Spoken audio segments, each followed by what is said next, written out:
I think there's a lot that can be done as well if you're limited in terms of resources, as most agencies I believe are, with good news that you have anyway. I mean, Katalin, you mentioned press releases when companies invest. You showed the example of the Japanese governor who was visiting. I mean, there are good things happening in all of our locations on a daily basis.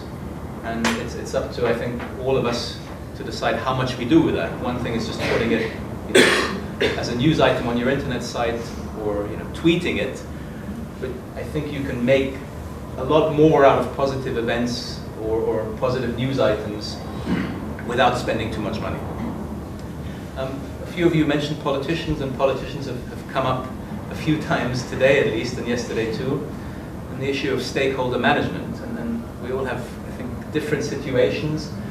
Paul, you said that you have a very cooperative board, 12 members, and it sounds like this is actually a very healthy relationship rather than an adversarial one. Can you tell us a little bit about the composition of your board and how they help you? We have a board. We actually have a board of 13 board members. 2/3 are drawn from private sector, and they're a mixture of sort of professional services, developers, but also manufacturers, life science background. So they all come to the board with different area of sector expertise.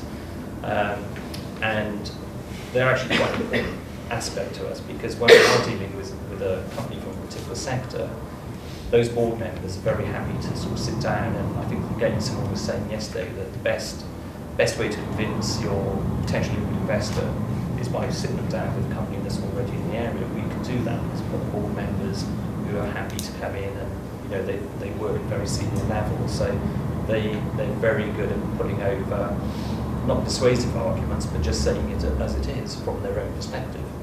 But in addition to that, we also have a much wider stakeholder base.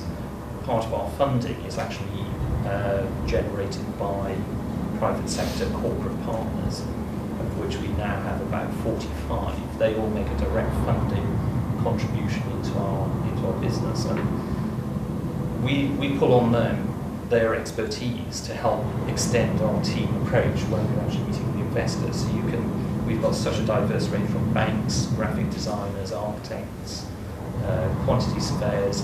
Every one of those are quite happy to be brought in and work alongside us.